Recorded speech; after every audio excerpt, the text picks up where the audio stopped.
Fala rapaziada, que alegria falar com você aqui no vídeo de hoje. Seja bem-vindo aqui ao nosso canal e no vídeo de hoje nós vamos falar sobre um assunto muito relevante e é o tema do momento, é o tema da semana.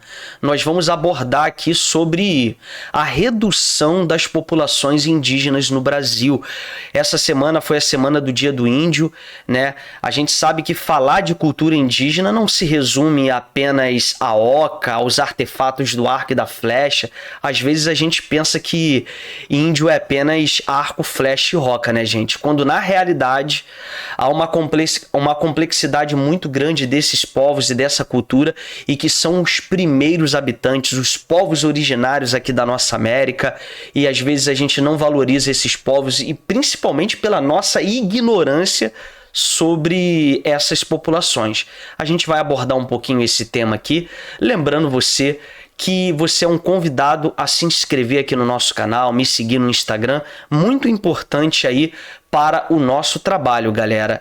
E assim, abordando esse assunto aqui de maneira inicial, quero citar aqui o livro da professora Manuela Carneiro da Cunha, Índios no Brasil, História, Direitos e Cidadania. Uma das obras que estou usando aqui para falar sobre esse tema que precisa ser tratado com muito carinho, até porque a gente está falando sobre os povos originários aqui do Brasil.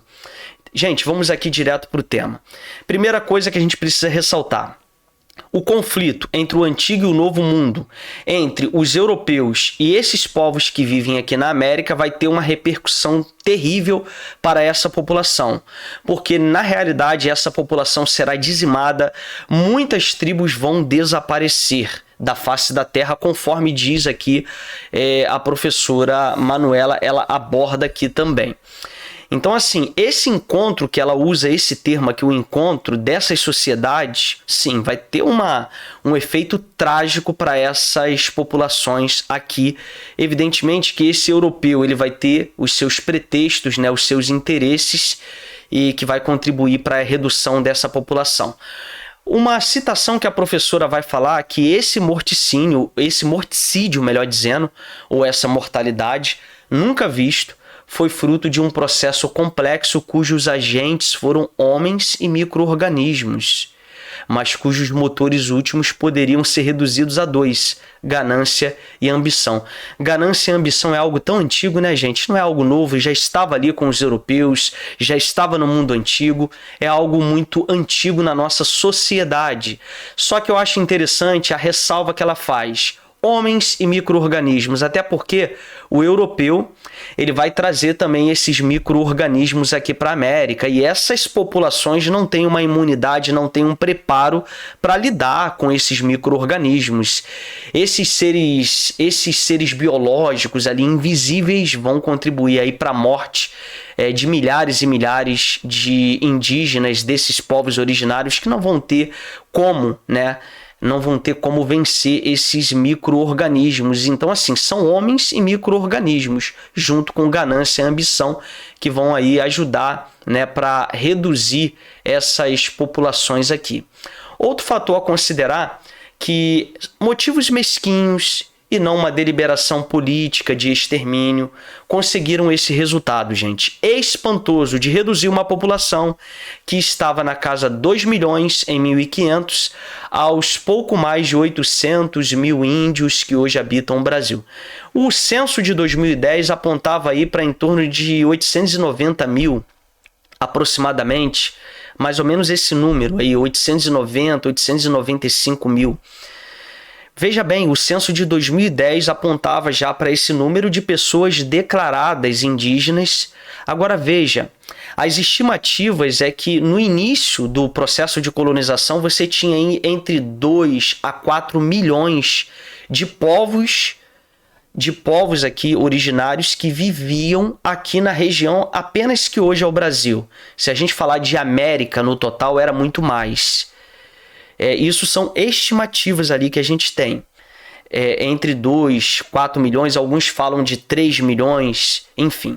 Agora veja a redução dessa população. Hoje nós temos uma população muito reduzida. Houve, claro, alguns momentos algumas décadas no Brasil, que a população indígena reduziu mais, né? Depois do período da redemocratização, com as campanhas ali, até mesmo para fortalecimento dessas populações, até mesmo com a Constituição de 88, isso vai ter alguns incentivos, né, para você ter trabalhos mais voltados ali para as populações indígenas. E então tem momentos que houve uma redução e outros momentos que elas foram tendo um aumento.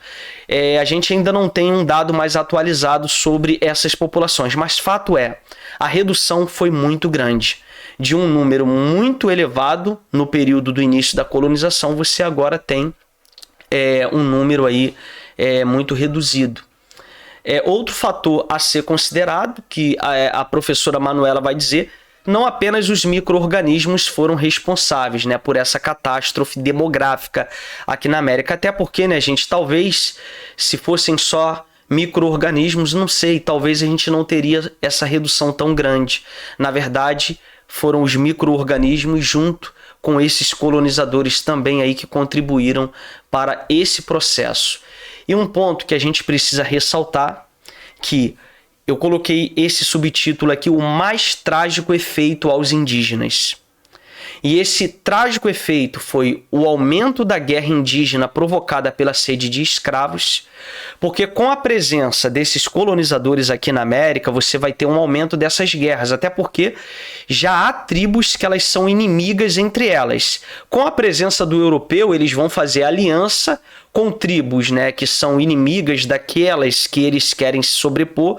É aquele ditado, o inimigo do meu inimigo é meu amigo. Então eles vão fazer essas alianças e isso vai contribuir para mais guerras, porque tribos entrarão em conflito. Então você vai aumentar aí um clima aí de beligerância aqui nessa região, que vai também ajudar a ter mais conflitos. A segunda coisa são as guerras de conquista, em que índios de aldeias eram alistados contra índios ditos hostis, como eu falei.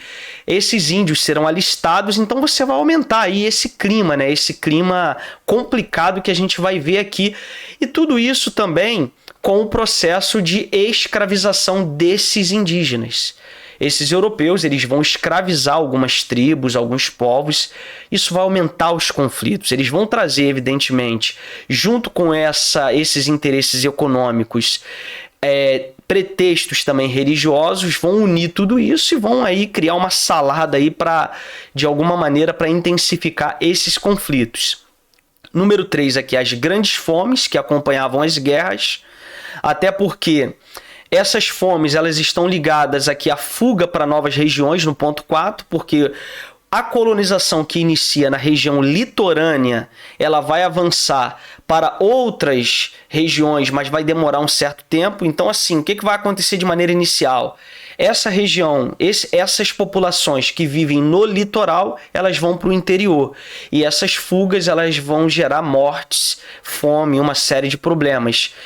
Tanto é que as populações indígenas do litoral, né, elas foram...